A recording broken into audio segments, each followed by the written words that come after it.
6 weeks ago, I took a contract in northern Minnesota, Superior National Forest, and I haven't slept through a full night since. I made it out. My body did anyway.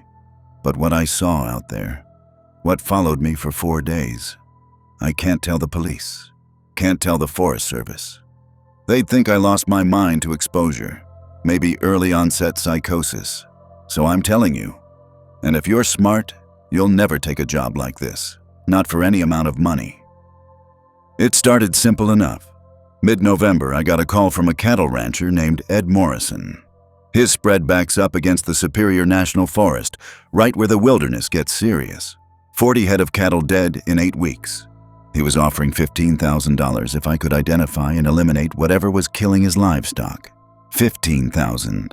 That's 3 months of my mom's care facility. That's catching up on the credit cards. That's not having to take another job until after Christmas. I'm a wildlife damage control contractor. Sounds fancy, but really I just kill problem animals for money. Mountain lions attacking hikers, bears getting into campgrounds, coyotes decimating sheep herds. I'm who they call. I've been doing this 12 years, 6 of those independent. Before that, I was with the Forest Service. I know the wilderness. I know predators, and I'm good at my job. The drive up from Minneapolis took 5 hours. I spent most of it thinking about the money, trying not to think about the fact that Morrison had called 4 other contractors before me and they'd all turned him down. That should have been a red flag, but I needed that $15,000. I grew up 90 miles south of Superior. My dad was a ranger there for 20 years before he died. Animal attack, they said. I was 19. So yeah, I know these woods. Know them better than most people. That's what I kept telling myself on the drive up. Morrison's ranch is at the end of a gravel road that turns to mud this time of year. The house is old timber construction, needs paint. 3 barns, cattle pens, the usual. He met me in the driveway, and the first thing I noticed was how tired he looked. Not regular tired, scared tired. The kind that comes from not sleeping. He told me the kills started in late September, always at night. Always cattle that had wandered toward the tree line. No tracks, he said. No scat, no hair caught on fence wire. Nothing. Just dead cattle. I asked him what the wounds looked like, and he went quiet for a second before saying I should see for myself. The pattern bothered him, he said. The way they were left. I asked what he meant, and he just shook his head and walked me toward the north pasture. Here's the thing. Ranchers know predators. They live with them. Bear, wolf, mountain lion. They've seen it all. Whatever was scaring Morrison, it wasn't normal predation. I could see it in the way his hand shook when he pointed toward the tree line. But I figured he was just spooked. Losing 40 head will do that. Makes you see patterns that aren't there. The most recent kill was 3 days old. Morrison had left it where it fell, which was smart. I needed to see the scene undisturbed. The cow was a young Angus, maybe 800 pounds. It was lying on its side near the fence, about 30 yards from the forest edge. The throat had been torn out. That's typical for big predators, go for the kill fast. But the body was barely touched. No feeding. The ribs were intact, the belly unopened. Whatever killed this animal hadn't eaten it. That was wrong. Predators that kill for food, they eat. Predators that kill for territory or defense, they usually maul the body more. This was surgical. One precise killing strike, then nothing. The blood spray pattern was wrong too. When a cow's throat gets torn out, it panics, runs, staggers, thrashes. Blood goes everywhere. This blood had sprayed in a tight radius, like the animal had just stood there and let it happen. The hoof prints showed no signs of flight, no skid marks in the mud, no disrupted ground. It had died standing still. I walked the perimeter looking for tracks. The ground was soft from recent rain, perfect for prints. Found nothing. Not a single paw print, no disturbed leaves, no broken branches at cattle height. It's almost impossible for a predator large enough to kill an 800-pound cow to leave 0 trace. Then I found it. At the very edge of the tree line. pressed into the mud near a fallen log. A single print. I've seen bear prints, mountain lion, wolf, even wolverine once. This wasn't any of those. It was roughly humanoid. 5 toes, heel, arch. But the proportions were wrong. Too long, too narrow. The toes had claw marks extending forward, deep gouges in the mud. The depth suggested serious weight. 3, maybe 400 pounds. But the spacing between prints, the stride length. I followed the partial trail for about 20 feet. Whatever made this track had been moving at maybe 30, 35 miles per hour, uphill, through dense brush. Nothing that walks on 2 legs runs that fast on this terrain. I took photos, measurements, told myself it was probably a bear print distorted by the mud, or maybe 2 different animal tracks overlapping. The human mind sees patterns, wants things to make sense. But my hands were shaking when I took those measurements. Just a little. I set up camp 5 miles into the forest, off trail. Old habit from my Forest Service days. Get deep enough that you're in their territory, not the edge where human scent dominates. I wanted whatever this was to feel comfortable enough to show itself. Trail cams on 3 approaches, motion sensors on 2 more, rifle within reach. I've done this 100 times. Black bear, mountain lion, problem wolf packs. I know how to hunt predators. By the time I had camp set up, it was getting dark. November in northern Minnesota, you've got maybe 9 hours of daylight. I built a fire, heated some coffee, checked my gear. Everything was ready. I figured 3 days, maybe 4. I'd identify it, track it, eliminate it, collect my 15,000 and be home by Thanksgiving. The forest sounds faded around 8 p.m. That's normal. Prey animals bed down, smaller predators hunker in, everything gets quiet before the night shift starts moving. But this was different. This was total silence. Not even wind in the branches. I sat there feeding the fire, listening to nothing. Around 9 p.m., I heard it. My own voice, calling from the trees. "Hello?" it said. My voice. My exact voice. The way I clear my throat before speaking. The slight upturn at the end like I'm asking a question even when I'm not. "Hello?" It was coming from maybe 40 yards out, just beyond my firelight. I hadn't said anything. I was sitting there, coffee cup frozen halfway to my mouth, listening to myself call out from the darkness. "Hello? Anyone there?" That's what I'd said when I first arrived at the kill site. Exact phrasing, exact tone. Like someone had recorded me and was playing it back. But I was alone out here, completely alone. I grabbed my rifle and stood up, trying to see past the firelight into the trees. Nothing moved. The voice had stopped. For about 10 seconds, I convinced myself I'd imagined it. Stress, isolation, the long drive. Your mind plays tricks. Then I heard it again. Closer this time, maybe 20 yards out. "Hello? Anyone there?" My voice. Perfect replication. Not close. Perfect. I raised my rifle toward the sound and my hands were shaking badly now, the barrel wobbling in the firelight. "Who's out there?" I called. Silence. Complete silence. I didn't sleep that night, just sat by the fire, rifle across my lap, listening to the nothing all around me.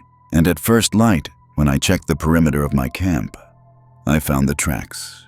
They'd circled me all night. Perfect circle, 30 feet out, never getting closer, never leaving. I counted them. 73 individual prints in the soft ground, forming a complete ring around where I'd slept. 73. I counted twice to be sure. I always count things when I'm scared. Always have. That's when I should have packed up and left. Called Morrison, told him I couldn't do it, forfeited the contract. But I didn't. I needed that money, and I was curious. I'm not proud of either reason. I'm looking at the photos right now, the ones from that second day. My hands are steadier than they were then, but not by much. That morning, day 2, I told myself there was a logical explanation. Had to be. Bobcats can mimic sounds. Ravens too. Maybe some kind of audio phenomenon, echo effect from the terrain. The human brain is wired to find patterns, see faces, hear voices. I was just spooked, alone in the woods, probably dehydrated. I'm good at lying to myself. Always have been. The tracks, though, those were harder to rationalize. I photographed them, measured them again in daylight. Still wrong, still impossible. But I packed up my camp and followed them anyway because I'm an idiot, and $15,000 makes you do stupid things. The trail led northeast, deeper into the forest. Whoever made these tracks was moving fast, but not frantically. The stride was even, purposeful. Every 3 or 4 prints, there'd be a place where all 4 limbs had touched down. Handprints alongside the footprints. It was moving between bipedal and quadrupedal, switching gaits like it couldn't decide which felt more natural. The handprints were the worst part. 5 fingers, clear knuckle impressions, opposable thumb. Human hands. Except the fingers were too long and the thumb was on the wrong angle, cocked back almost 45 degrees from where it should be. I followed for maybe 2 miles before I found the clearing. It was maybe 30 feet across, ringed by old-growth pine. The ground was bare dirt, no undergrowth, and in the center, arranged in a perfect spiral, were bones. Deer ribs, mostly. Maybe 40 of them, stripped completely clean, still white. They'd been placed upright in the dirt like fence posts, starting small at the outer edge and getting progressively larger toward the center. At the spiral's heart was a deer skull, positioned face up, antlers driven into the ground to hold it in place. This wasn't scavenger scatter. This wasn't natural decay. Someone had built this. Deliberately. Recently, there was still marrow smell in the air. That sweet rot scent that means the bones are only a few days old. I stood there for maybe 5 minutes, just staring. My radio was clipped to my belt, and I should have called it in right then. Should have contacted the Forest Service, told them I'd found evidence of… What? What the hell do you even call this? Instead, I took photos. Lots of photos. Circled the display, documenting it from every angle. Professional habit. Evidence collection, like this was just another crime scene. The spiral pattern was too perfect. Each rib was exactly the same distance from its neighbors. The skull was positioned at true north. I checked with my compass. That's not random. That's not an animal caching food or marking territory. That's design. That's intent. That's fucking art.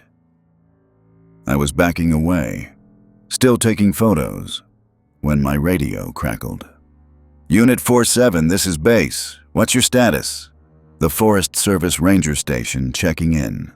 Standard protocol for contractors working federal land. I'd filed my movement plan before heading out. I pressed the transmit button. Base, this is 47. I'm tracking approximately 2 miles northeast of my initial camp. Found some unusual… Static cut me off. Heavy static, the kind you get during electrical storms. But the sky was clear. Repeat your last. The dispatcher's voice was chopped up, barely audible. Coordinates. I said, I'm 2 miles northeast of… Deeper now. A different voice cut through the static. My voice. Can't find the way back. I took my finger off the transmit button, stared at the radio. I hadn't said that. The dispatcher hadn't said that. But it was my voice, clear as day, coming through the static. Base, did you copy my last? I tried again. Nothing but static. Then, barely audible under the white noise. They're watching. They're always watching. My voice again. Quiet, terrified, like someone speaking in a nightmare. I switched the radio off. My heart was hammering so hard I could feel it in my throat. The forest had gone completely silent again. No birds, no wind, nothing. That's when I realized I could smell it. Something animal but wrong, like a wet dog but ranker, muskier. The smell was coming from behind me. I turned around slowly, rifle coming up. Nothing. Just trees and shadows and the bone spiral 20 feet away. But the smell was stronger now, close, maybe 10 feet. I could hear breathing, slow even, too measured to be an animal panting. In for 3 seconds, out for 3. In, out. Mechanical precision. "I know you're there," I said. My voice cracked on the last word. The breathing stopped. I waited. 30 seconds. A minute. Nothing moved. But I could feel it. That pressure you get when someone's staring at you. That instinct that makes your skin crawl. Something was watching me from inside the tree line, and it was close enough that I should be able to see it. I fired a warning shot into the air. The crack echoed through the forest. Birds exploded out of the canopy 100 yards away. Silence rushed back in. I stood there, rifle raised, scanning the trees until my arms started shaking from the strain. Nothing. Whatever had been there was gone, or it was so still I couldn't distinguish it from the shadows. I backed away from the clearing, keeping my rifle up, not turning my back on those trees until I was a good 50 yards out. Then I ran, just fucking ran, branches whipping my face, roots trying to trip me, pack bouncing against my spine. I didn't stop until I was back at my camp. The fire had gone out. My tent was shredded. Not torn, shredded. Long vertical cuts through the fabric, precise as knife slashes. My sleeping bag had been pulled out and spread open on the ground. My food bag was untouched, hanging from its bare line exactly where I'd left it. Nothing was taken. Everything was just examined, moved, opened up. I checked my trail cameras. 3 of them had been triggered in the 4 hours I'd been gone. Over 300 photos total. I scrolled through them on the camera's tiny screen, my thumb shaking on the button. Frame after frame of nothing. Empty camp. Swaying branches. Then, frame 247. A shadow at the edge. Too tall. Wrong proportions. Frame 248. Closer. Partially visible behind my tent.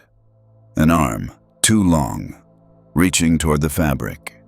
Frame 249. The tent was being cut. I could see the hand, pale in the camera's flash. 5 fingers, but they were too thin, too long, and the joints were wrong.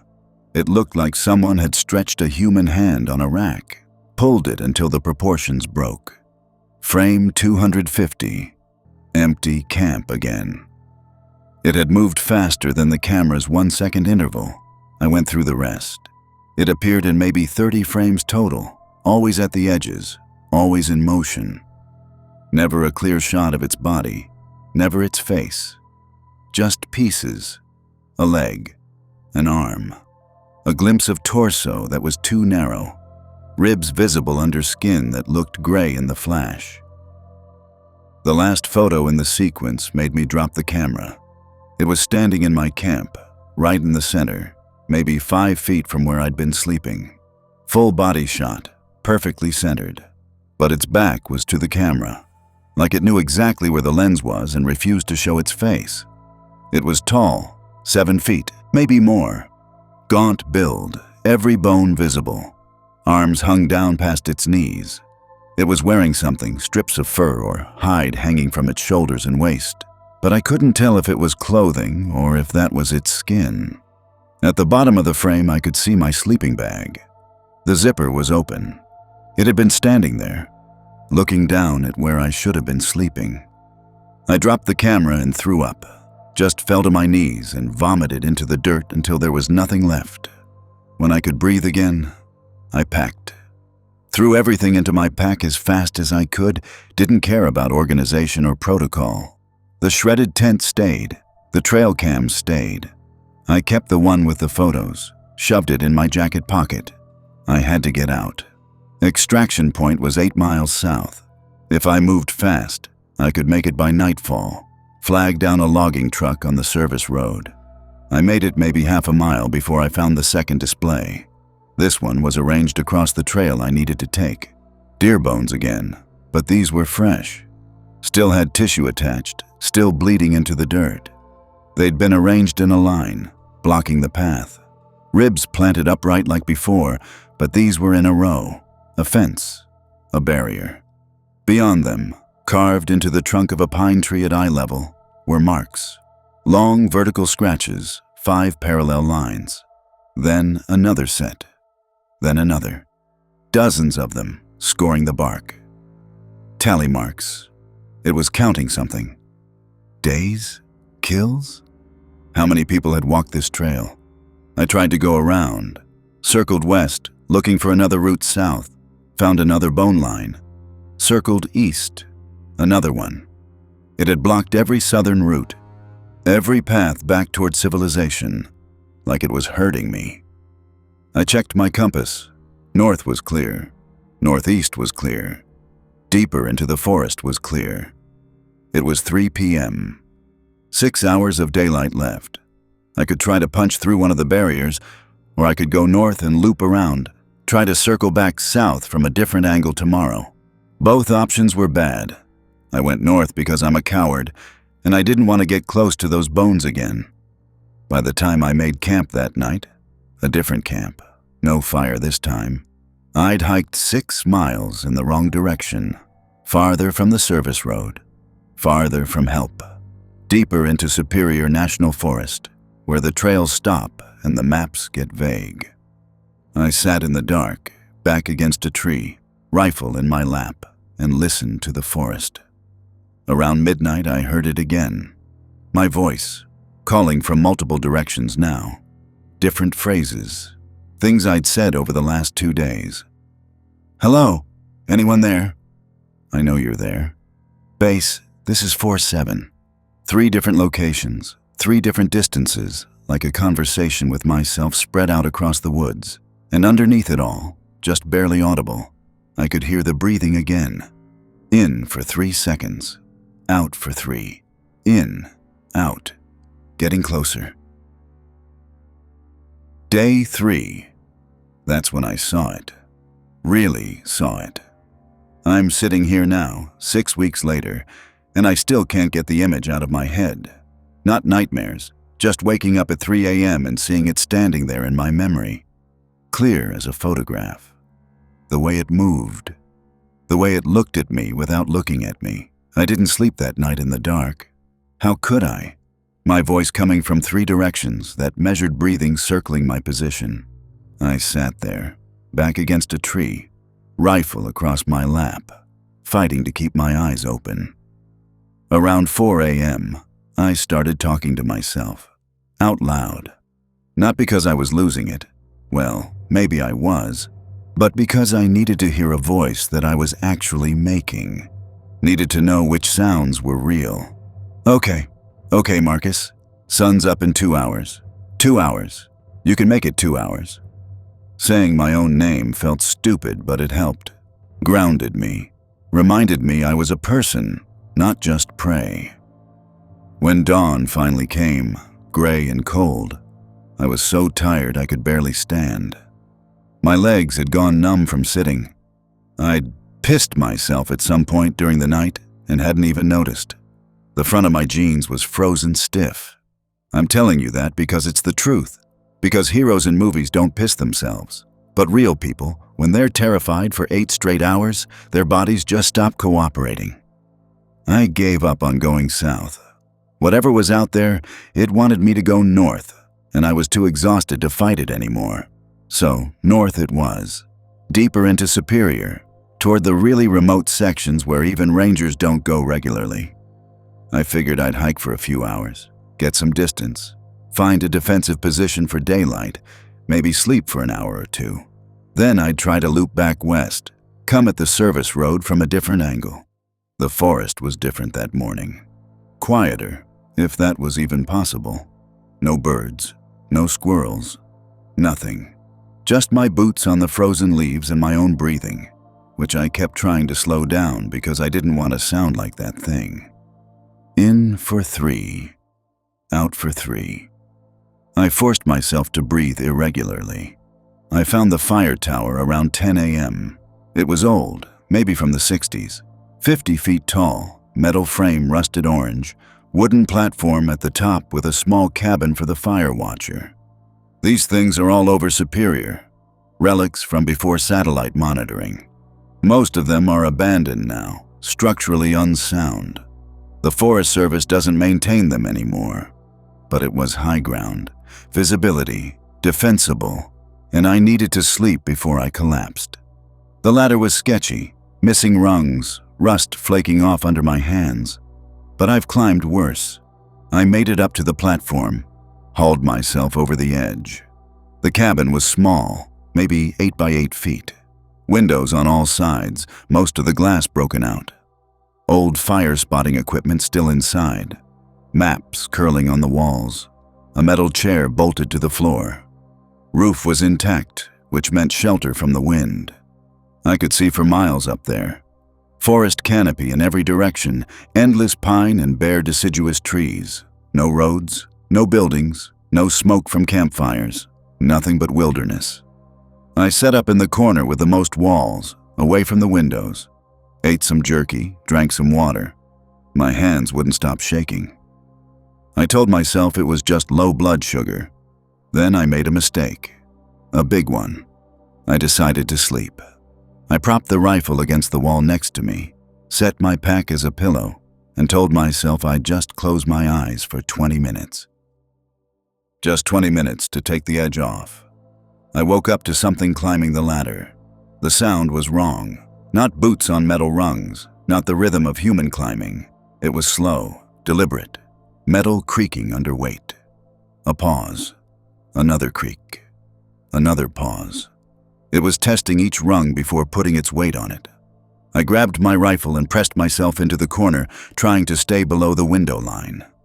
The climbing sounds continued. Steady, patient. It wasn't in a hurry. I looked at my watch. I'd been asleep for 3 hours. 3 fucking hours. The sun was starting to set. Shadows were getting long. The climbing stopped. I waited. 10 seconds. 20. My heart was hammering so hard I thought it might be audible. I could hear my pulse in my ears, that underwater whooshing sound. Then I heard it on the platform, right outside the cabin. Footsteps, slow, heavy, the wooden boards creaking. It was walking around the cabin, circling it.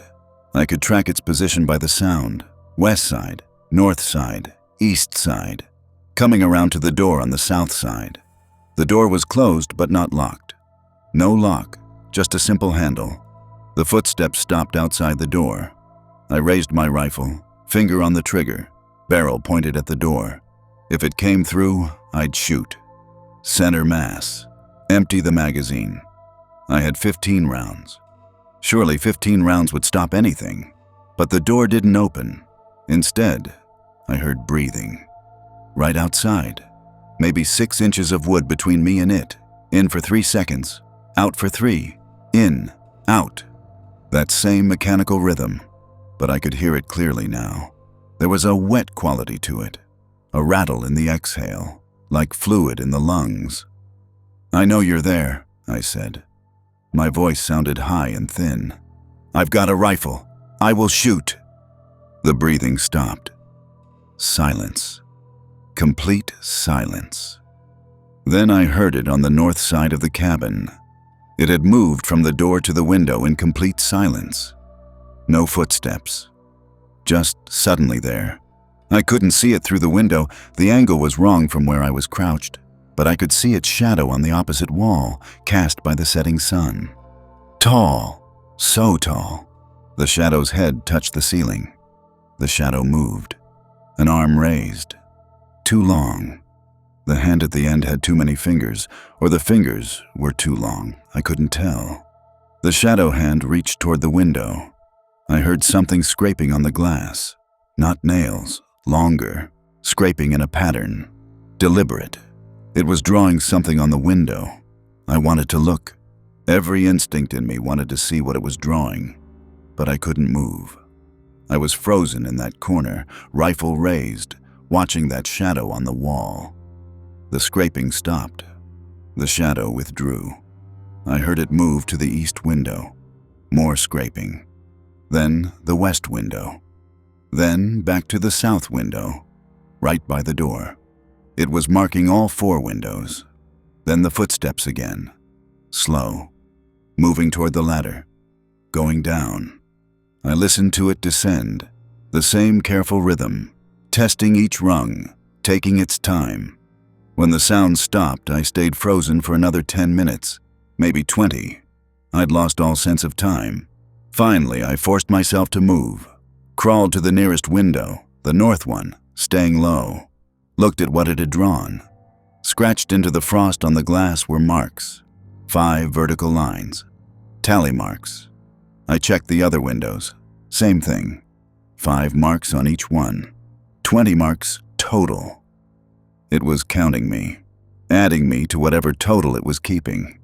I looked down at the forest below. The sun was setting, shadows pooling between the trees. At first I didn't see it. Then I did. It was standing at the base of the tower, perfectly still, looking up. I could finally see it clearly. The setting sun was behind me, lighting it up. 7 feet tall, maybe more. Gaunt. Every rib visible through skin that looked gray and mottled. Arms too long, hanging past its knees. Legs too thin, but they were bent wrong, like they had an extra joint. The feet were bare, pale, with toes that were too long. It was wearing strips of hide, deer hide, I think, draped over its shoulders and waist like a crude cloak. But there were patches where I could see its actual skin underneath, and I couldn't tell where the hide ended and its body began. The head was the worst part. It was turned up, looking directly at me. The face was almost human. Almost. 2 eyes, a nose, a mouth. But the proportions were wrong. The eyes were too far apart, the nose too flat, the mouth too wide. And the jaw, when it opened slightly, I could see the jaw wasn't hinged right. It opened too far, and not just down. It opened down and to the sides, like a snake. We stared at each other for maybe 30 seconds. Then it raised one arm, slowly, deliberately, and waved. Not a threatening gesture, not aggressive, just a wave. Hello, I see you. My finger was on the trigger. I had a clear shot. 60 feet, no wind, good light. I could have ended it right there, but I didn't shoot. I don't know why. Maybe because it wasn't attacking. Maybe because some part of me knew that killing it would be a mistake, that there were more of them, that this was the one I could see, but others were watching. Or maybe I was just too scared to pull the trigger. It lowered its arm, tilted its head like it was studying me, like I was the interesting thing. Then it turned and walked into the forest. Not hurried, not sneaking, just walked. It moved between bipedal and quadrupedal, sometimes walking upright like a person, sometimes dropping to all fours. The transition was fluid, natural, like it was equally comfortable either way. I watched until it disappeared into the shadows. Then I threw up again. Right there in the fire tower, I vomited on the floor until I was dry heaving. When I could function again, I checked the tower, made sure it was the only one, made sure there weren't others I'd missed. I was alone. I spent that night in the tower. Didn't sleep. Couldn't. Just sat in the corner, rifle across my lap, watching the windows. Around midnight, I heard them. Plural. Not one voice, multiple voices, all mine. They were calling to each other from different parts of the forest, having a conversation. My voice, speaking to my voice, speaking to my voice. Hello? Hello? Anyone there? Base, this is 4-7.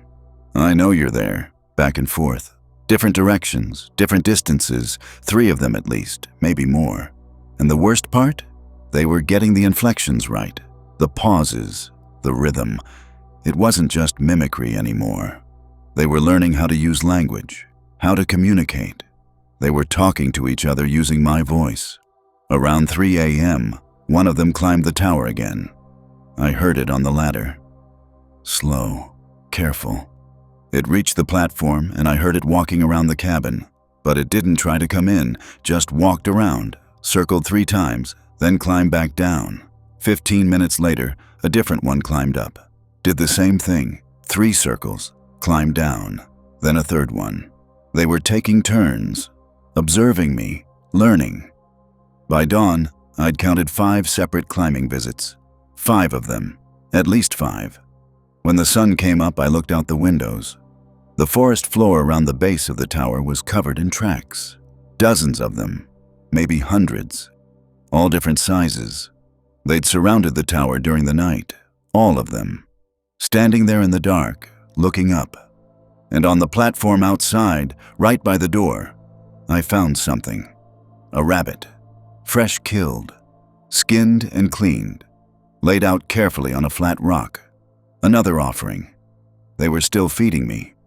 I left the rabbit there and climbed down as fast as I could, my legs shaking so badly I almost fell twice. I had to move, had to get away from that tower. They knew where I was. They'd marked it. That's what the tally marks meant. They were keeping track of locations, places they'd studied me. I picked a direction, northeast, the only direction I hadn't tried, and started walking. I made it maybe 3 miles before I found the cache site. And that's when I understood. This wasn't the first time. I wasn't the first person they'd done this to. Not even close. I need to stand up, walk around. Every time I think about what I found at that cache site, my chest gets tight. Panic attack tight. My therapist says I should take breaks when that happens. Fuck the breaks. You need to hear this. The cache site was in a ravine, hidden from above by the canopy. I almost walked right past it. Would have, except I saw something orange through the trees. Bright orange, that hunter safety color. Doesn't occur in nature. It was a backpack. Expensive looking, North Face or something similar. It was lying at the base of a tree, partially covered in leaves. I approached it like it might bite me. The fabric was faded, sun damaged.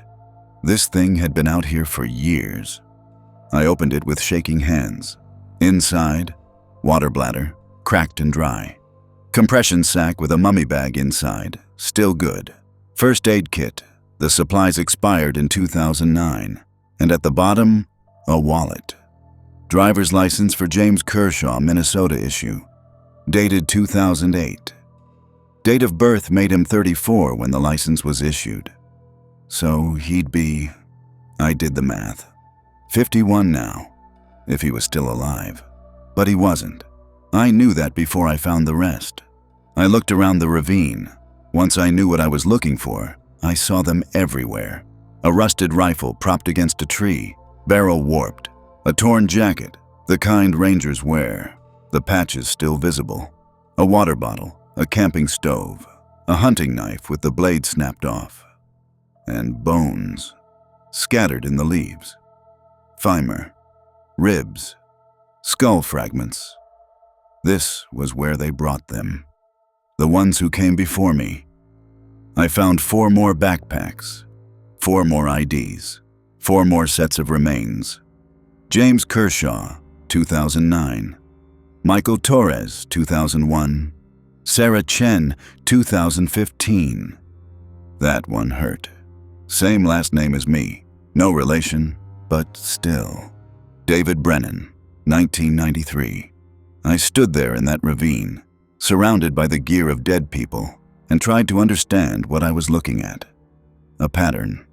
Every 6 to 8 years, someone came into Superior National Forest. Contractors, probably. Hired for livestock kills, just like me. And they never came out. But why keep the gear? Why bring it all to one place? I found a journal in one of the packs.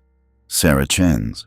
Most of the pages were water damaged. The ink bled into illegibility. But some entries were still readable.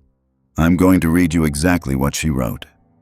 I photographed every page I could make out. Day 5. It's hurting me. I've tried 4 different routes back to the service road. Every single one is blocked. Fallen trees, washed out trails, areas where the terrain is suddenly impassable. but north is always clear. It wants me to go deeper. Why? Day 8. Found bone displays today. Deer ribs arranged in circles. This is deliberate. This is art or religion or something. What the fuck am I dealing with? Day 11. It's feeding me now. Rabbits, fish, left at my camp. I stopped eating them on day 9, but I'm running out of my own food. Today I ate the rabbit. I'm so hungry. I'm so tired. Day 13. I saw 3 of them today. 3. They were standing on a ridge, watching me. They didn't hide. Just stood there, observing. I think the entry stopped mid-sentence. The rest of the page was blank. The next few pages were stuck together, unreadable. Then one more entry. The last one. Day 16. Found others before me. Their packs, their bones. This happens regularly, every few years. They bring someone here, study them, keep them alive as long as possible. Why? What are they learning? What do they do with... That's where it ended. The page was torn, like it had been ripped from her hands. 16 days. She'd lasted 16 days. I was on day 3. I sat down hard, my back against a tree, pulled out my own radio, tried again. Base, this is Unit 47. Emergency. Repeat, emergency. I need immediate extraction. Static. Heavy, churning static. Then my voice came through. Not from my mouth. From the radio.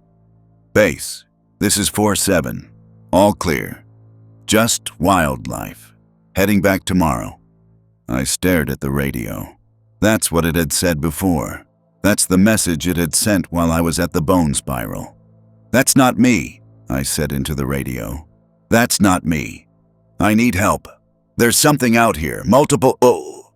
All clear, my voice interrupted, calm and professional. No assistance needed. That's not me, I was shouting now. I didn't say that. Something's out here, it's mimicking me, it's... Click. The radio went dead. Battery indicator still showed half charge, but it was dead. I tried turning it off and on. Nothing. It was done. They'd cut me off.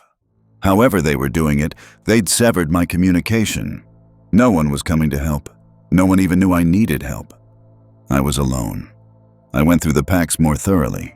Found a trail camera in Michael Torres's gear, old style, the kind that uses film. The camera was broken, but the film cartridge was still inside. I pulled it out. It had been exposed to light, probably ruined, but I pocketed it anyway. Evidence. Proof. That's when I heard them coming.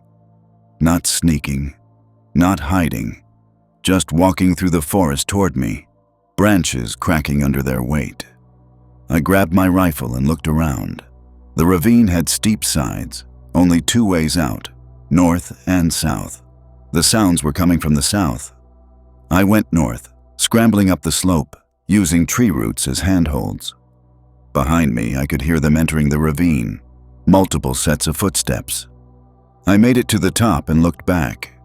3 of them were in the ravine, examining the cache site. The tall one from the tower, a broader one, more muscular. A smaller one, faster looking. They were going through the packs, not destroying them, inspecting them. One of them picked up Sarah Chen's journal and opened it. Flipped through the pages like it was reading. Could it read? Could they read? The tall one looked up suddenly, looked right at me. We made eye contact across 50 yards. It didn't react, didn't chase me, just looked. Then went back to examining the packs. They knew I'd found the cache. They'd let me find it. This was part of the process, part of whatever they were doing. I ran.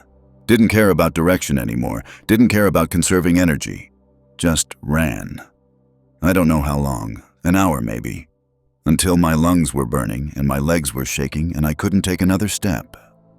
I collapsed against a tree and checked my trail cam photos, the ones I'd taken on day 2. Scrolled through them again, looking for something I'd missed. Found it. In frame 134, barely visible in the corner, there was a fourth one, smaller than the others, crouched in the brush. I'd missed it the first time because it was so still, so well hidden. But it was there, watching the others, watching me. 4 of them, at least 4. I checked the most recent photos, the ones the camera had taken this morning while I slept in the tower. Frame 891, 5 of them standing in a semicircle at the base of the tower. Frame 892, 6. A 6th one had joined them. Frame 893, 7. They kept appearing. Every frame, another one emerged from the forest. By frame 900, there were 12 of them. 12, standing there in the pre-dawn darkness, looking up at where I slept. 12. How many were out here? How big was the group? And why did they need so many to study one person? I looked at my map. I'd been herded northeast for 3 days. At my current position, I was maybe 20 miles from the nearest road. In a straight line, that's a day's hike, but nothing about this was going to be straight. I marked the cache site location on my map, marked where I'd found the bone spirals, marked the tower. Then I drew lines connecting them. They formed a pattern. The cache site was roughly in the center. Everything else radiated out from it. The tower, the bone displays, even my initial camp. They were all positioned around the cache like points on a compass. They'd built a perimeter, a study area, and I was being moved through it like a rat in a maze. The cache wasn't just where they stored the remains. It was the center of their territory, the place they brought their subjects. I was supposed to find it. That was the next step in whatever experiment they were running. But what was the step after that? I looked at the journal again. Sarah's last entry. Day 16. I was on day 3. They'd kept her alive for 16 days, studying her, feeding her, moving her through their territory. And then what? What happened on day 16 that made her stop writing? I heard a sound. Close, maybe 20 yards. Movement in the brush. Something big. I raised my rifle and waited. It emerged slowly. The tall one. The one from the tower. It stepped out from behind a pine tree and stood there watching me. We stared at each other. It made no move to approach, just stood there. I aimed at its chest, center mass. 30 yards. I couldn't miss. My finger was on the trigger. "What do you want?" I said. My voice was shaking. "What are you doing?" It tilted its head, that same studying gesture, like I was speaking and it was trying to understand. Then it opened its mouth, and it spoke. "What do you want?" My voice, my exact voice, my inflection, my shaking tone. It was repeating me, not just mimicking sounds anymore, repeating my question back to me, testing it, learning how to use it. "Jesus Christ," I whispered. "Jesus Christ," it repeated softer, getting the whisper right. I fired. 1 shot, aimed for the chest. I hit it. I know I hit it. I saw the impact, saw it stagger backward. It made a sound, not a scream, more like a hiss mixed with a clicking noise, something produced by a mouth that wasn't built for human sounds. It clutched its chest where the bullet hit. Then it turned and ran, dropped to all 4s and was gone in seconds, crashing through the brush. I stood there, rifle still raised, shaking so hard I could barely hold it. I'd shot it. I'd actually hit one of them, and I immediately knew it was a mistake. Within 30 seconds, I heard them coming. Multiple directions, the sounds of large bodies moving fast through the forest, converging on my position. They weren't hurting me anymore. Now they were hunting me. I ran. I'm shaking right now just thinking about that run. Not from fear. Well, not just fear. From exhaustion. From remembering what it feels like when your body is screaming at you to stop and you can't because stopping means dying. I don't know how far I ran. Miles. The sun was setting when I finally had to stop, when my legs just gave out and I went down hard, skidding in the leaves. I lay there gasping, tasting blood in my mouth from breathing too hard in the cold air. Every muscle in my body was cramping. My feet were destroyed. I could feel blisters popping with every step I'd taken for the last hour, but I was alive. I pulled myself behind a fallen log and tried to listen over my own ragged breathing, tried to hear if they were still coming. Nothing, just wind in the branches. Normal forest sounds starting up as dusk settled in. Maybe I'd lost them. Maybe the wounded one needed help and they'd stopped to tend to it. Maybe. Who was I kidding? They knew exactly where I was. I checked my rifle. 12 rounds left. I'd fired 3 times total. The warning shot at the bone spiral, the shot at the tower I didn't take, and the one that hit. Shit. No, I'd fired the warning shot, and then the one that hit. 13 rounds left. No, 12. My hands were shaking too badly to count. 12 rounds. 12 of them that I'd seen in the photos. The math was not comforting. I forced myself to eat something. Granola bar. Tasted like cardboard. Drank some water. Basic survival protocols. Keep your energy up. Stay hydrated. Like any of that mattered when you're being hunted by things that shouldn't exist. That's when I smelled it. That rank, musky smell. Wet dog mixed with something else. Something wrong. They'd found me. I raised my rifle and scanned the darkening forest. Couldn't see anything. But the smell was getting stronger. Then I heard it. Movement. Multiple sources. They were circling me. Not rushing in, just positioning themselves.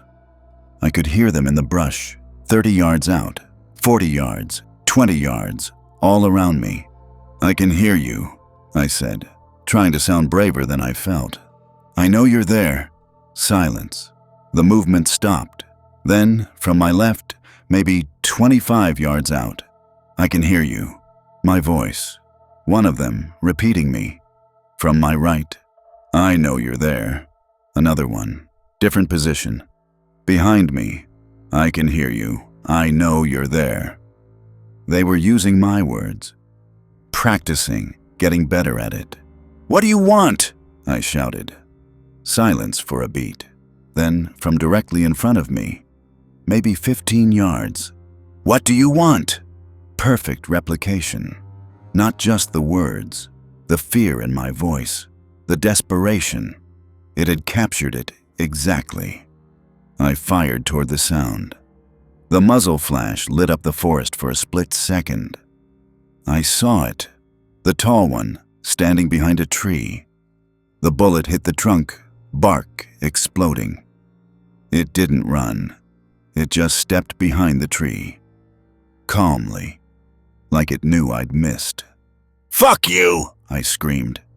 And I kept firing. 2 more shots. 3. Just blasting into the darkness, trying to make them back off. The shots echoed through the forest, then silence. I waited, rifle up, breathing hard. 9 rounds left, maybe 8. I'd lost count. Nothing moved, but I could still smell them, still feel them out there. I couldn't stay here. The log wasn't cover, it was a coffin. I had to move. I ran again, or tried to. My legs barely worked.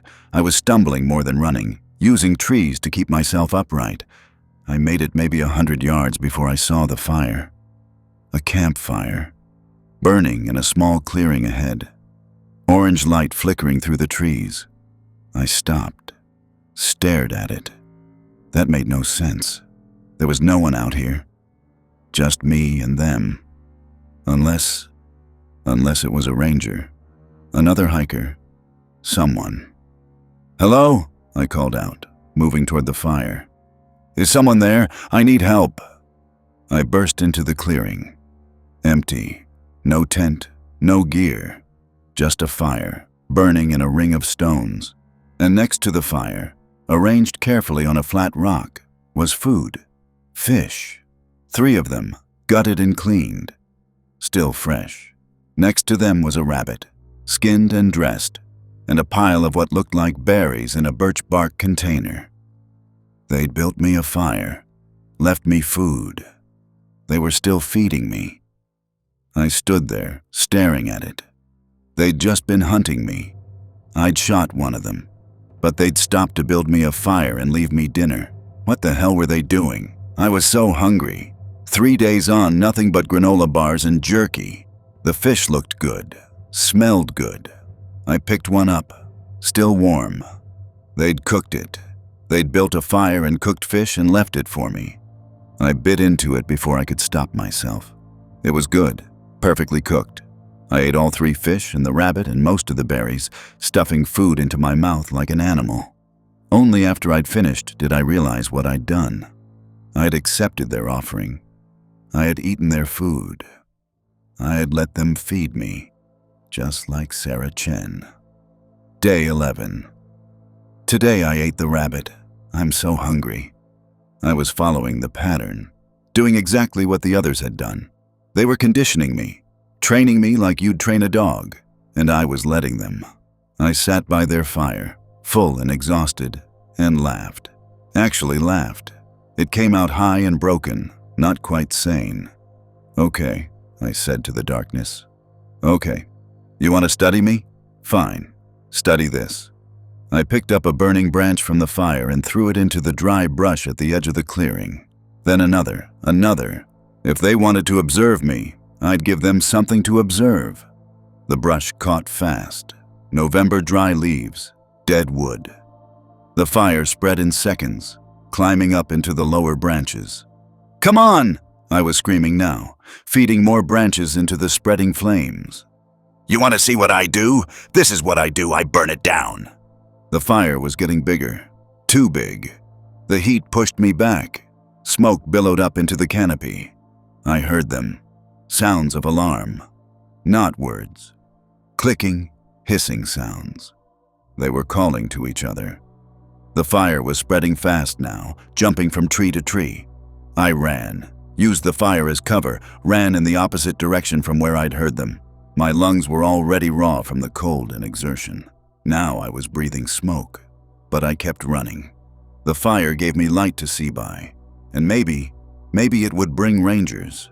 Someone would see the smoke. I ran until I couldn't hear the fire anymore, until the smoke smell faded. Then I kept running until I found shelter, a dense thicket of pine, the branches low and thick. I crawled into the center and collapsed. I'd burned their study area, set fire to their territory. They'd have to deal with that. They couldn't just watch anymore. I'd changed the experiment. I must have passed out. When I came to, it was full dark. The forest was silent again. No, not silent. I could hear breathing. Multiple sources, all around the thicket, that same measured rhythm, in for 3 seconds, out for 3. They were waiting, all of them, surrounding me. I checked my rifle, couldn't see in the dark, had to count by feel. 6 rounds, maybe 7. I'm not afraid of you, I said into the darkness. Total lie. I'm not afraid of you, my voice answered from the left. I'm not afraid of you, from the right. I'm not afraid of you, from behind. I'm not afraid of you, from in front. 4 of them, at least 4, all of them repeating me, mocking me or still learning. Then a new voice, different from mine, higher pitched, female. Please, help me. Sarah Chen's voice. They'd learned her voice too, saved it somehow, kept it. Please, her voice said again, from somewhere in the dark. I'm so cold. Stop it, I said. Stop it, my voice echoed.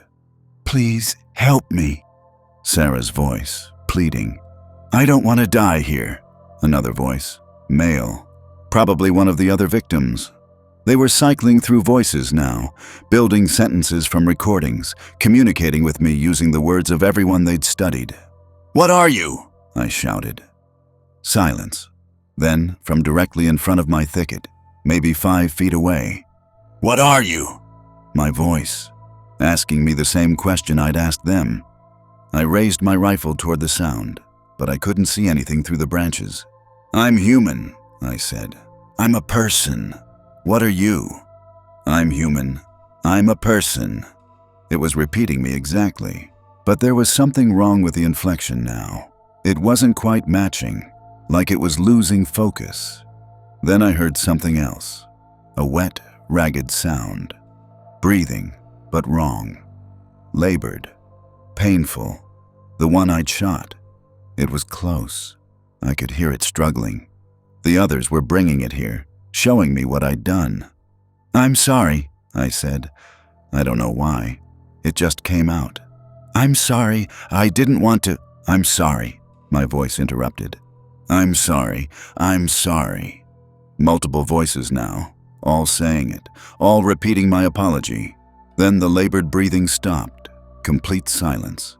Something was pushed through the branches toward me. I couldn't see what it was in the dark, but I could feel it. Warm, wet, heavy. I fumbled for my flashlight, hands shaking, turned it on. The wounded one's body was lying at the edge of the thicket, pushed halfway through the branches. Dead.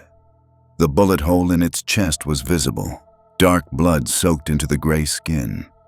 They'd brought it to me, showed me. This is what you did. I scrambled backward, away from it, and my hand landed on something soft. I swung the flashlight. Liver, fresh, still warm, placed carefully on a bed of leaves. They'd killed it, the wounded one, and now they were offering it to me. Like the deer, like the rabbit. They'd turned their own into food. I vomited. Nothing left in my stomach, but I dry heaved until my ribs ached. When I could breathe again, I heard them leaving. The sounds of bodies moving through the forest, away from the thicket.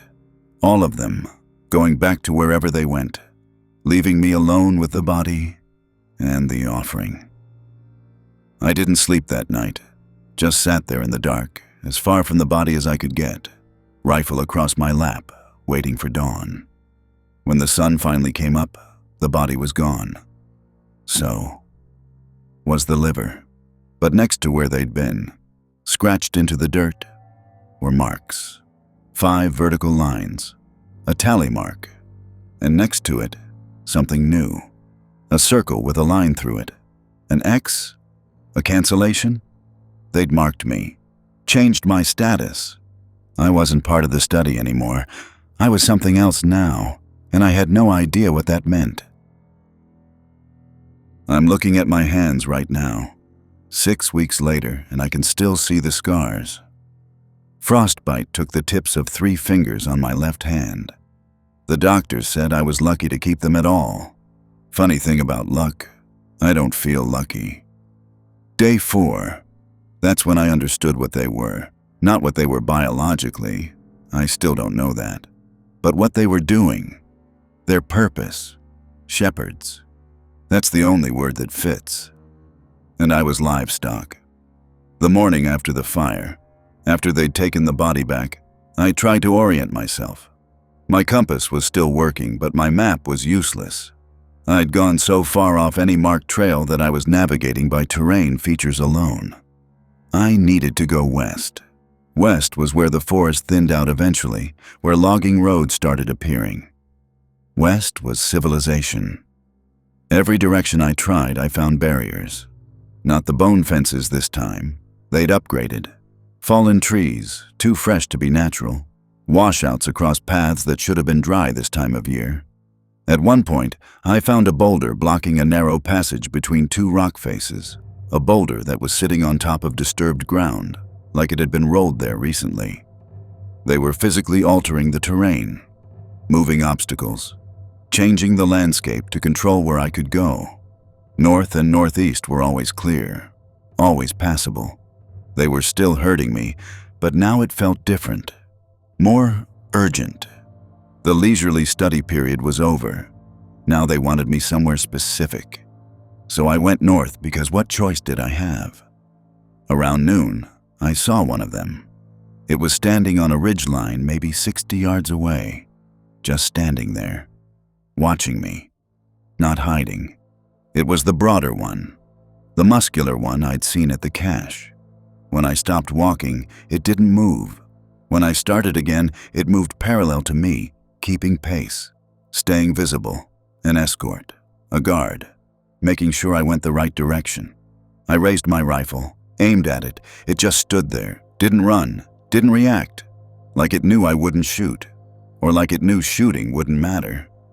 I lowered the rifle and kept walking. 10 minutes later, another one appeared on my left, the smaller, faster one. It was doing the same thing, paralleling my path, staying visible. Both of them were boxing me in, making sure I stayed on course. "Where are you taking me?" I shouted. They didn't respond, just kept walking. Silent escorts guiding me deeper into Superior. I walked for hours. They never got closer than 50 yards, never fell behind. Perfect spacing, perfect coordination. When I tried to veer west, they'd both move to block the path without ever getting within rifle range. When I continued north, they'd fall back to their escort positions. I was too tired to fight it anymore. Let them lead. See where this ends. The terrain started changing around 3 p.m. The forest was getting older. The trees, bigger. I was in old growth now, the kind of primeval forest that hasn't been touched in centuries. The canopy was so thick overhead that it was dim on the forest floor, like permanent twilight. And then I found the markers. Carved symbols on the tree trunks. Deep gouges in the bark, deliberate patterns. I didn't recognize them as any language, but they were clearly intentional. Markers, trail signs. They'd made a path, a road through their territory. My escorts had multiplied. Now there were 4 of them visible, 1 on each side, 1 ahead, 1 behind. Still keeping their distance, still watching. They'd formed a moving box around me. I wasn't being herded anymore. I was being delivered. The valley appeared suddenly, the ground dropping away in front of me. I stood at the edge and looked down. It was maybe half a mile across, surrounded by steep ridges on all sides. A natural amphitheater.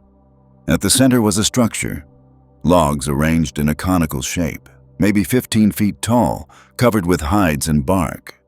Smoke was rising from an opening at the top.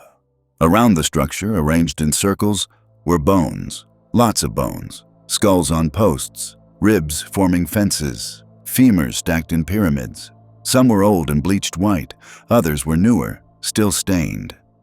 This was the center, the heart of their territory, where everything had been leading. I stood there, staring down at it, and I felt something break inside me. Not fear anymore. Something beyond fear. Acceptance, maybe. Or just exhaustion. I'd been herded here deliberately. Days of careful manipulation, moving me piece by piece across the board like a chess game. Every path I'd tried, every decision I'd made, they'd anticipated it all, guided me, controlled me. And now I was here, wherever here was. My escorts had stopped at the valley edge. They weren't following me down, just standing there, waiting. I looked at the valley entrance, a narrow path down the steep slope. The only way in. I started down because there was nowhere else to go.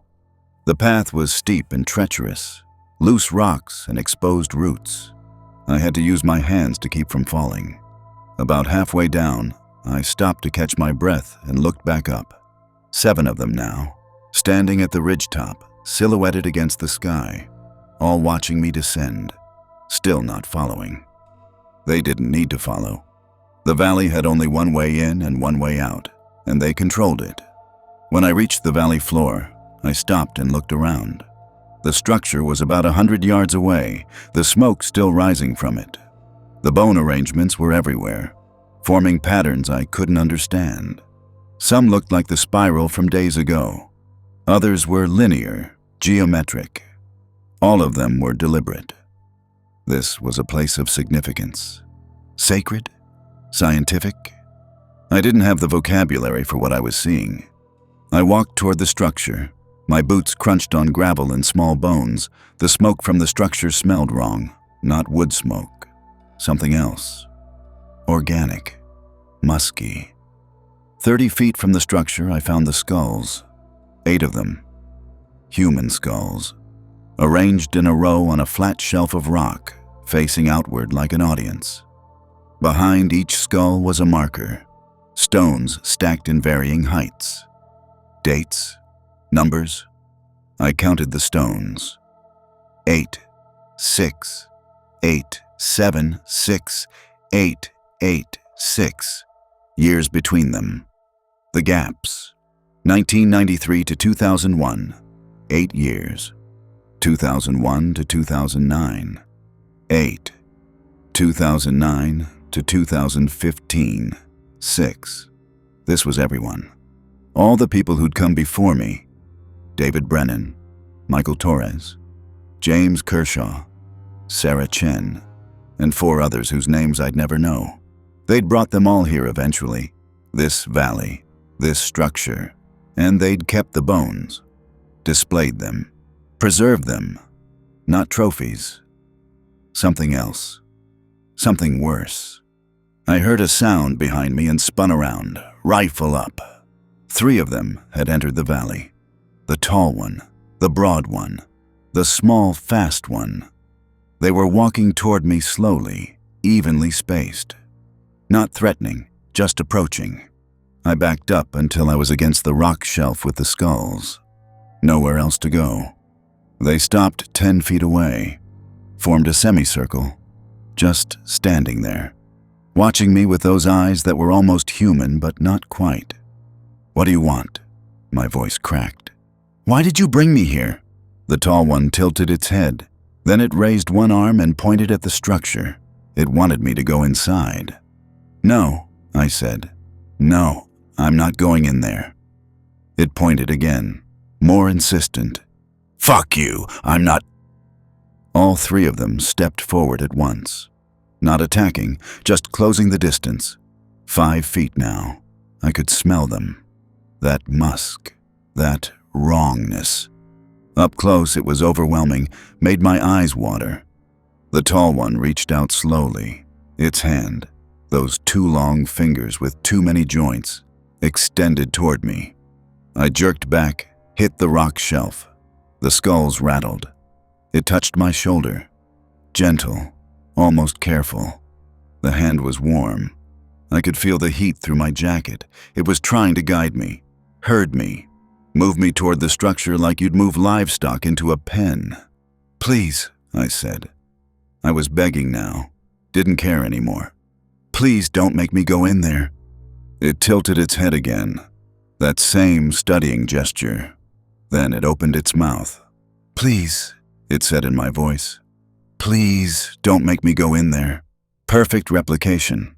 It was showing me that it understood, that it knew I was afraid, that it heard me begging, and it didn't care. The hand on my shoulder pushed, gently but firmly, toward the structure. I could shoot it. Point-blank range, 6 rounds left. I could kill this one at least, but the other 2 were right there, and 7 more were on the ridge, and I'd already learned what happened when I shot one of them. I let it guide me, walked toward the structure with that hand on my shoulder, shepherding me. The other 2 walked alongside, flanking me. The entrance to the structure was low.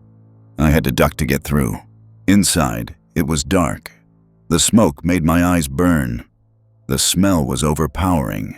That musk mixed with something else. Meat, old meat, rot and copper. My eyes adjusted slowly. The interior was bigger than I'd expected, maybe 12 feet across. The walls were made of logs and hide, bones woven through them for support. The floor was packed earth, and in the center, arranged in a spiral, were more bones. Human and animal mixed together. At the heart of the spiral was a pit, still smoking. Around the walls were objects, dozens of them, hundreds.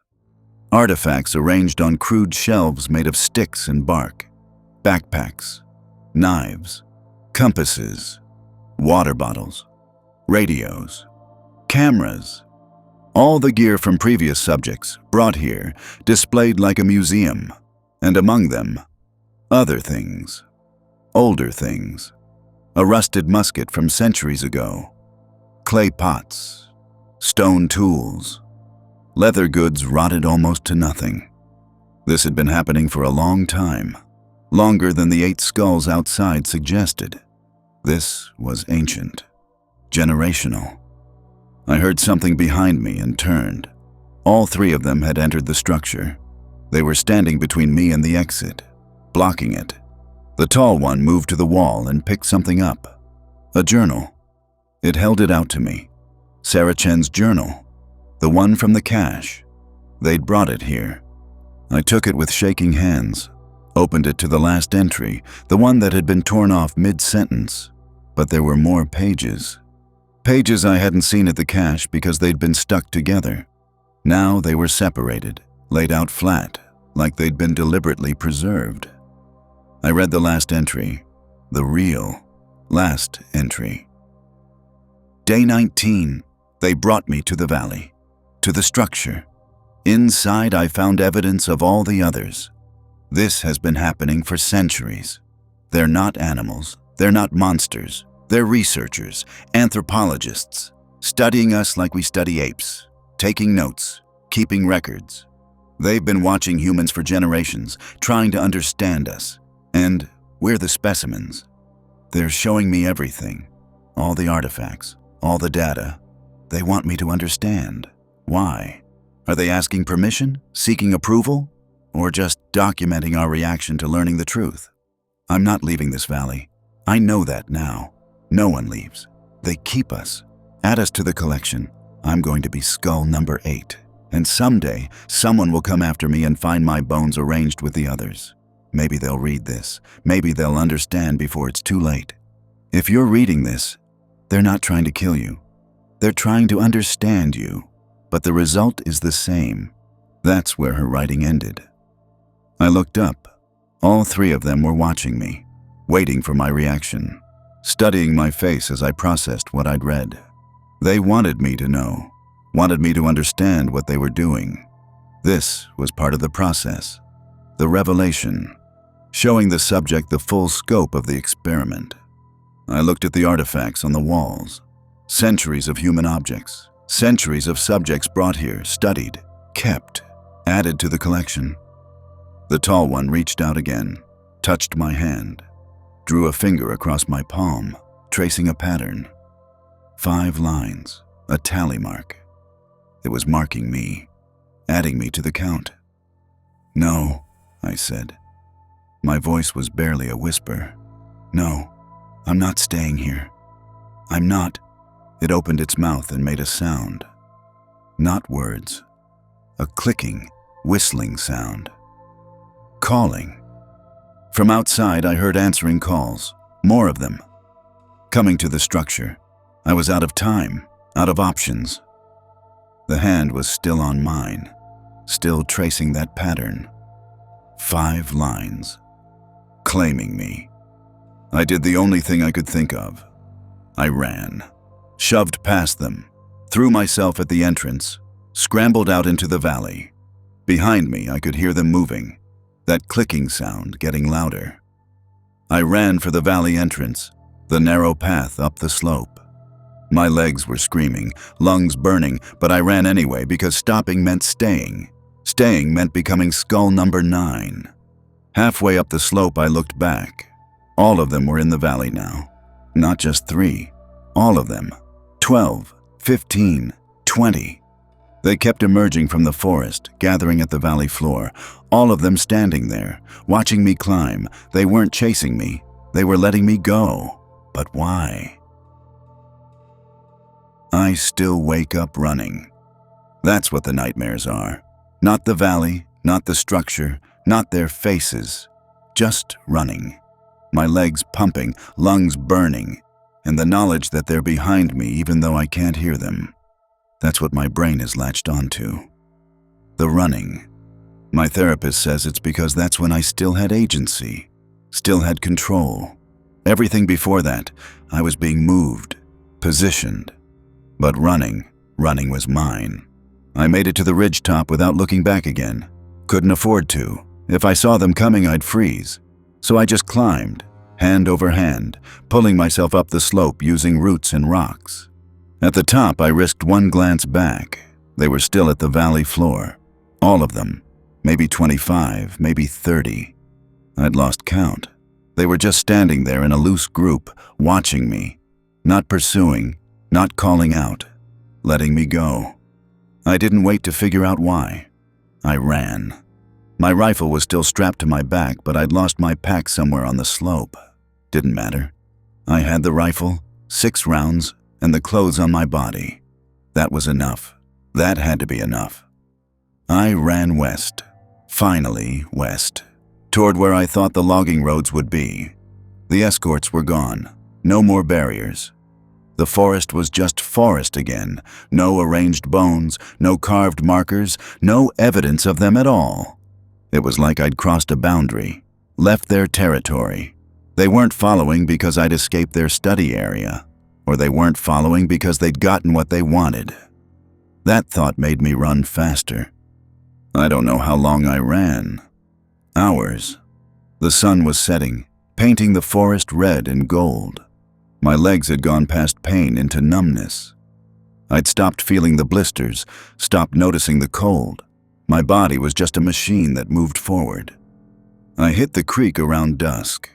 It was narrow, maybe 6 feet across, water moving fast over rocks.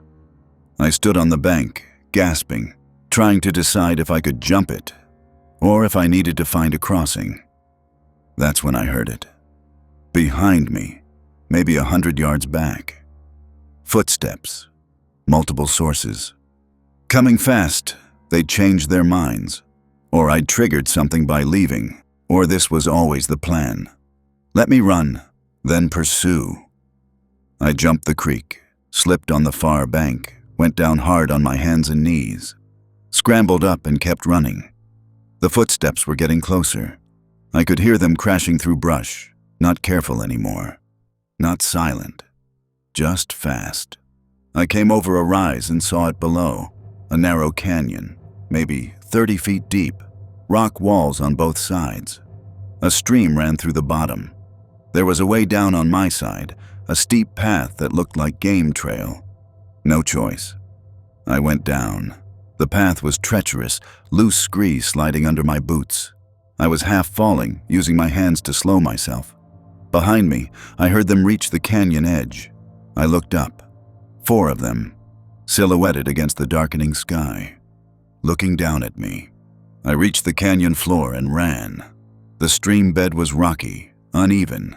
I kept slipping, splashing through shallow water. The canyon walls rose up on both sides, narrowing. Ahead, I could see where it opened up again, maybe 200 yards. I just had to reach the opening, get out of this bottleneck. Behind me, I heard them coming down. That same clicking sound, echoing off the rock walls, calling to each other. I was halfway through the canyon when I saw it. The opening ahead wasn't an opening, it was blocked. A pile of logs and rocks, fresh placed, completely sealing the canyon. They'd funneled me here. This was a trap. I spun around. 2 of them were behind me, maybe 50 yards back. Coming fast. The canyon walls were too steep to climb. No way out ahead. No way out behind. I was cornered. I raised my rifle, braced it against my shoulder, aimed at the lead one. "Stay back!" My voice echoed off the walls. "I will shoot!" They didn't slow down, just kept coming. 20 yards now. I fired, hit the lead one in the shoulder. It stumbled, went down on one knee. The clicking sound turned into that hiss-click I'd heard before. Pain sounds. The second one vaulted over it and kept coming. I fired again, missed. The round sparked off the rock wall. 4 rounds left. It was close now. 10 yards. I could see its face clearly in the dying light. Those eyes, that mouth. I fired. Center mass. It went down, stayed down. 3 rounds left, and there were still 2 more coming down the canyon behind the ones I'd shot. I looked at the blockage ahead of me. Logs, rocks, too heavy to move quickly. But there were gaps. Maybe I could climb over, squeeze through. I ran for it. Started pulling at logs, trying to create an opening. They were heavy, wedged tight.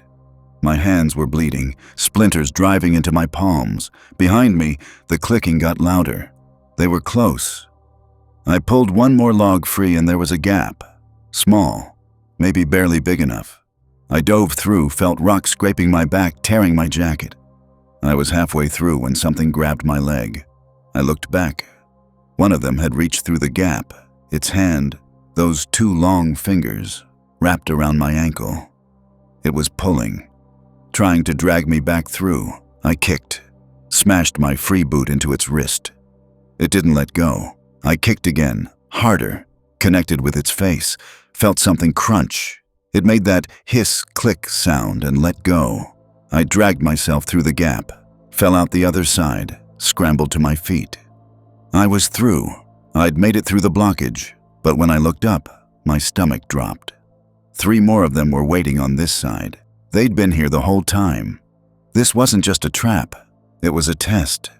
Could I get through the blockage? Now they knew. Now they'd seen how humans problem solve under pressure, how we fight when cornered. More data, more observations. I was so tired, so fucking tired. My legs were shaking. I could barely hold the rifle up.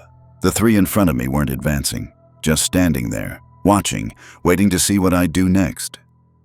I had 3 rounds left, 3 of them in front. At least 2 behind the blockage, maybe more coming. I couldn't win this, couldn't fight my way out, couldn't run anymore. But I could do one thing they wouldn't expect. I lowered the rifle, set it on the ground, put my hands up. I surrender, I said. You want to study me? Fine. I give up. I'm yours. They tilted their heads in unison. That same studying gesture. I waited. This was it. Either they'd accept my surrender and take me back to the valley, or they'd kill me here. Either way, it was over. The tall one, the one from the tower, from the valley, always the tall one, stepped forward, slowly, carefully. It reached out and touched my face. Those long fingers traced my jaw, my cheekbone. Gentle, curious. I closed my eyes. I couldn't watch anymore. I felt it step back. The hand left my face. When I opened my eyes, they were leaving. All of them. Walking away, back toward their territory, not looking back. They'd let me go. Again, I stood there, hands still raised, watching them disappear into the darkness. When I couldn't see them anymore, couldn't hear them, I lowered my hands. I picked up my rifle, looked at the path ahead. It led uphill, out of the canyon, toward the west, toward roads. I didn't understand any of it, but I started walking. I walked all night, kept expecting them to come back, kept expecting to hear that clicking sound behind me, but the forest stayed silent, empty.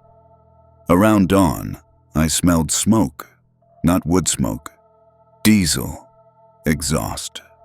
I stumbled toward it and found the logging road, gravel and tire ruts and human civilization. I stood there, staring at it like it was a hallucination. A truck appeared around the bend. Logging truck, loaded with timber. The driver saw me and hit the brakes, pulled over. I must have looked insane. Torn jacket, bleeding hands, 5 days of beard, eyes wild. But he got out anyway. Jesus Christ, buddy, you okay? You lost. I tried to answer, but nothing came out. My voice was gone. I just nodded. Come on, let's get you out of here. There's a ranger station 20 miles up the road. He helped me into the cab. The seat was warm. The heater was running. There was coffee in the cup holder, and it smelled like the most beautiful thing I'd ever experienced. As we drove away, I looked back at the forest. The trees were just trees. The shadows were just shadows. But I knew they were in there, watching, adding me to their notes. Subject 9, Marcus Chen, age 34, wildlife contractor, responded to captivity with aggression and fire setting, attempted escape multiple times. When cornered, surrendered, released after 4 days. Released. That's what I couldn't stop thinking about. They'd released me. Why? At the ranger station, I told them I'd gotten lost. Exposure, dehydration, maybe some hallucinations. They believed me. Why wouldn't they? Alternative was crazy. They checked me for injuries. Frostbite in my fingers, dehydration, exhaustion, infected blisters. But alive. I was alive. They asked if I wanted to file a report. I said no. What would I report? What would I say? Morrison paid me half the contract, $7,500. Didn't ask questions, didn't want details, just handed me a check and told me the livestock kills had stopped. Of course they had. They had their subject for this cycle. They were done. For now. I drove home, took 3 days off, went back to work. Lasted 2 weeks before I quit. Couldn't do it anymore. Couldn't go into the woods. Couldn't track anything. Every shadow looked wrong. Every sound was them. I'm living off savings now, seeing a therapist twice a week, taking medication for the anxiety, the insomnia, the panic attacks. But that's not why I'm recording this. I'm recording this because of what I found yesterday. I was going through my gear, the stuff they'd recovered from the forest, my jacket, my pack that I'd dropped on the slope, the trail camera I'd kept. I'd looked through the photos before, hundreds of them, mostly useless.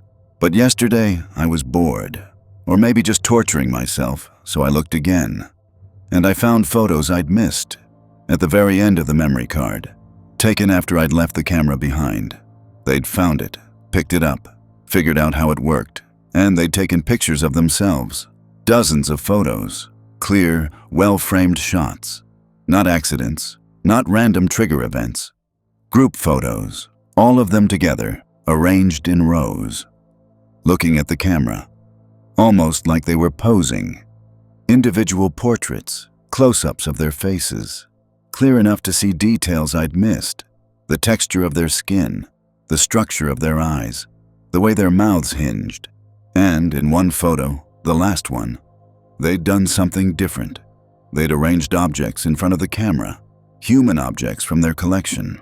A compass, a knife, a water bottle, Sarah Chen's journal. And in the center, carefully positioned, was a piece of birch bark with something written on it. Not carved, written, in charcoal or ash. Letters, human letters. It took me a minute to read it because the handwriting was shaky, unpracticed, like a child learning to write. But the message was clear. Thank you. I've been staring at that photo for 24 hours now, trying to understand what it means. Thank you for what? For being a good subject? For providing data? For not dying too quickly? Or something else? Something worse? Thank you for participating. Thank you for the information. Thank you for helping us understand. We couldn't learn this from observation alone. We needed interaction, conflict, stress, fear. We needed subjects who would fight back, who would try to escape, who would make decisions under pressure. We needed to see humans at their most desperate. And I gave them that. I gave them everything they wanted. I wasn't a failed subject. I was a successful one. That's why they let me go. They got what they needed from me, and now they have it. All of it. Documented, photographed, analyzed. They're learning, getting better, understanding us more with each cycle. And in 6 to 8 years, they'll do it again. Bring someone new, study them, refine their methods. Learning how to interact with us. Learning our language, our behavior, our patterns. Learning how to be more like us. And someday, maybe soon, maybe not, they won't need to hide anymore. They'll know enough. They'll be ready. Ready for what? I don't know. But I know one thing. I'm not special. I'm not the first person to escape. That's not how experiments work. You don't let your subjects escape unless you mean to, unless the escape is part of the data, unless you want them to go back to civilization and tell others. Spread the information. See how the larger population reacts to the knowledge. I'm not a survivor. I'm a messenger. And by recording this, by telling you this story, I'm doing exactly what they want me to do. But I had to tell someone. I had to warn. I don't know who I'm warning, or what I'm warning them about. All I know is this. If you're ever hired to investigate livestock kills in Superior National Forest, don't go. If you do go, don't follow the trail. Don't trust the patterns. Don't eat their offerings. And if you find the valley, if they herd you there, don't try to fight. Don't try to run. Because they've been doing this for centuries. They've studied thousands of us. They know how we think, how we react, how we break. They know us better than we know ourselves, and they're still watching. I know they are, because 3 days ago, my doorbell rang at 3 a.m. I looked through the peephole. Nothing, just empty hallway. But on my doormat was something, an offering. A dead rabbit, skinned and cleaned, arranged on a flat rock. They know where I live. They're still studying me. And I think they wanted me to tell you this. I think this recording is part of their research too. If you're listening to this, you should know. You're part of the experiment now too. They're watching to see what you do with this information, how you react, what you believe, whether you share it or dismiss it. More data, always more data. I need to stop recording. My hands are shaking too badly to hold the phone. If you're still listening, I'm sorry. I'm sorry I told you. I'm sorry I made you part of this. But maybe if enough people know, if enough people believe, we can... What am I saying? There's no we can. There's no stopping this. They've been here longer than us. They'll be here after us. All we can do is try not to be the next subject. Try not to be the next skull in the valley. I'm going to stop now. I'm going to turn this off and try to sleep. But I want you to remember something. If you forget everything else I've said, remember this. If you hear your own voice calling from the darkness, don't answer. It's not you. It's never you. It's them.